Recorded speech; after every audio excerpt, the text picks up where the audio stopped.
তানজুস কিচেনে আপনাদের ওয়েলকাম জানাই। আজ আপনাদের সঙ্গে শেয়ার করব আমাদের সকলেরই শীতের দিনের অত্যন্ত প্রিয় একটা খাবার ঢুকি। তবে অনেকে এটাকে চালের আটার ভাপা পিঠেও বলে থাকেন। তবে যে যাই বলুক না কেন, ঠান্ডার দিনে এই গরম গরম পিঠেটা খেতে কিন্তু অসাধারণ লাগে।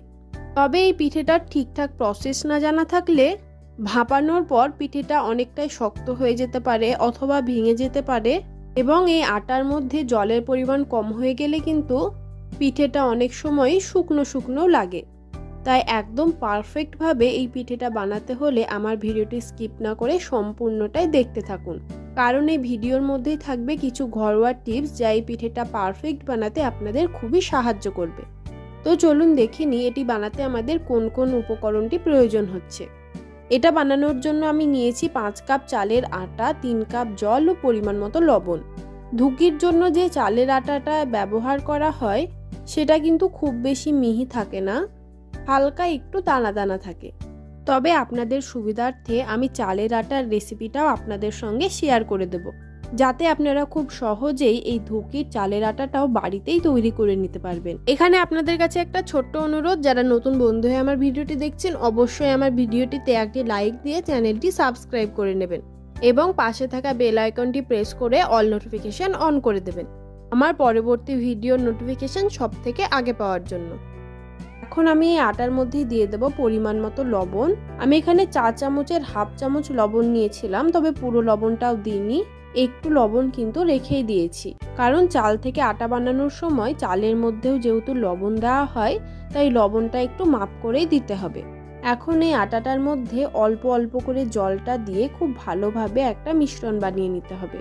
তবে কোনো রকমভাবে একবারে পুরো জলটা ঢেলে দেবেন না, এতে ধুকির আটাটা খুব বেশি চিপচিপে হয়ে যাবে, ফলে ধুকিগুলি ফুলফুলে নরম হবে না ও একটু শক্তও হয়ে যেতে পারে। তাই অবশ্যই জলটা অল্প অল্প করে দিয়ে খুব ভালোভাবে মাখিয়ে নিতে হবে।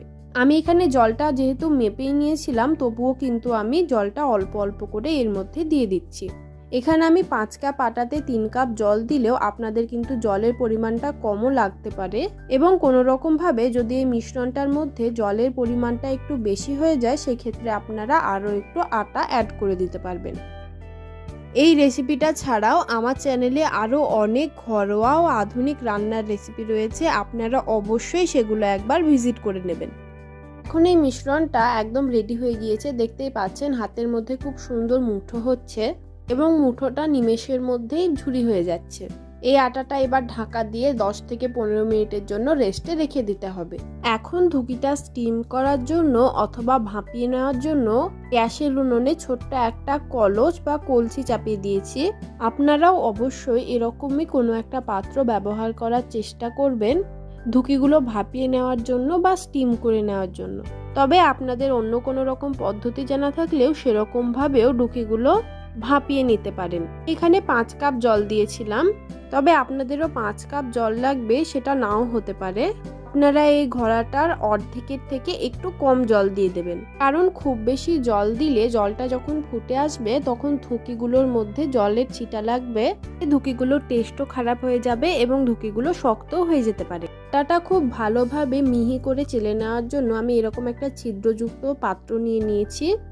আপনারা আপনাদের সুবিধা মতো যে কোনো একটা পাত্র নিয়ে নিতে পারেন। 10 থেকে 15 মিনিট পর দেখতেই পাচ্ছেন আটাটা কতটা ঝরঝরে হয়ে গিয়েছে। এখন অল্প অল্প করে আটা পাত্রটার মধ্যে নিয়ে খুব ভালোভাবে হাতের সাহায্যে চেলে নেব। তবে আপনাদের কাছে লোহার চালনা থাকলে সেই চালনাটার মধ্যে দিয়েও এরকমভাবে আটাগুলো চেলে নিতে পারেন, অথবা প্লাস্টিকের ছিদ্রযুক্ত ঝুড়ি থাকলেও সেই ঝুড়িটার মধ্যে দিয়েও চেলে নিতে পারেন। আমি এই ভিডিওতে আরও একরকমভাবে আটাগুলো চেলে দেখাবো। এই প্রসেসে আমি অনেকটাই আটা চেলে নিলাম, এবার আমি আরও একটা প্রসেস দেখিয়ে দিচ্ছি। এরকমভাবে কোনো একটা নেটের উপরে বা মশারি কাটার উপরে আটাগুলো নিয়ে খুব ভালোভাবে কিন্তু এটা চেলে নেওয়া যায়। এক্ষেত্রে মশারির একটা সাইড একটা শক্ত জায়গার মধ্যে বেঁধে রাখতে হবে এবং আর একটা সাইড হাতের মধ্যে ধরে খুব ভালোভাবে শক্ত হাতে এই আটাগুলো চেলে নিতে হবে। দেখতেই পাচ্ছেন আটাগুলো কত সুন্দরভাবে চেলে নেওয়া হচ্ছে। তবে এই আটাটা চালার জন্য কোনো কিছু যদি আপনাদের কাছে উপস্থিত না থাকে সেক্ষেত্রে আপনারা আটাটা নাও চালতে পারেন। আটাটা চেলে নিলে কিন্তু ধুকির মধ্যে আর কোনো রকম কোনো গোটা গোটা দানা থাকে না। এখন আমি একটা ছোট বাটি নিয়ে তার মধ্যে একটা ঢুকি সাজিয়ে নিচ্ছি। ভিডিওর মতো করে উপর থেকে আটা অল্প অল্প করে দিয়ে খুব ভালোভাবে ঢুকিটা সাজিয়ে নিতে হবে। এবং ঢুকিটা সাজানো হয়ে গেলে উপর থেকে এক্সট্রা আটাগুলো হাতের সাহায্যে ছড়িয়ে নিতে হবে। এখন একটা সুতির কাপড় হালকা করে ভিজিয়ে নিতে হবে এবং শেপ দিয়ে রাখা ঢুকির আটাটা খুব ভালোভাবে মুড়ে নিয়ে কলসির মধ্যে যে জলটা গরম করতে দিয়েছিলাম সেই কলসির মুখে দিয়ে দেব। তবে এক্ষেত্রে আপনারা একটা কথা মনে রাখবেন, বাটির সাইজটা কিন্তু কলসির মুখের থেকে খুব বেশি বড় বা খুব বেশি ছোট দেবেন না। চেষ্টা করবেন যে পাত্রে আপনারা ঢুকিটা সাজাচ্ছেন সেই পাত্রটা যেন কলসির মুখের সাইজের সেম হয় অথবা মিডিয়াম সাইজের হয়। কারণ খুব ছোট হলে পরে কলসির মুখে ঢুকিটা দেওয়ার সঙ্গে সঙ্গে কিন্তু ঢুকিটা জলের মধ্যে ঢুকে যাবে এবং খুব বড় হলে তা কলসির মুখে আটবে না, ফলে সেটা বাইরে পড়ে যাবে। তাই অবশ্যই এই মাপটা কিন্তু মনে রাখবেন। আর চুলোর আঁচটা অনেকটাই বেশি, আমি 1.5 মিনিট মতো এটা লো টু মিডিয়াম ফ্লেমে ভালোভাবে ভাপিয়ে নেব। এখানে আমি আপনাদের বাটিটা দেখিয়ে দিচ্ছি আমি কোন বাটিটাতে ঢুকিটা সাজিয়ে নিচ্ছি।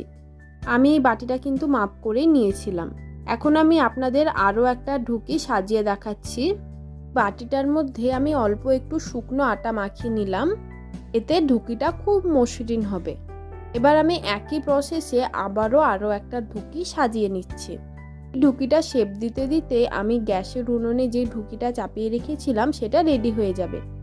এটা খুব ভালোভাবে শেপ দেওয়া হয়ে গিয়েছে। এবার আমি এক্সট্রা আটাটা এর উপর থেকে সরিয়ে দিলাম। এখন 1.5 মিনিট পর আমি গ্যাসের উনুনে চাপানো ঢুকিটা খেয়ে নেব সেটা হয়েছে কি হয়নি। 1.5 মিনিট ভাপিয়ে নেওয়ার পরই কিন্তু এই ঢুকিটা একদম রেডি হয়ে গিয়েছে। দেখতেই পাচ্ছেন কতটা ফ্লাফি হয়েছে।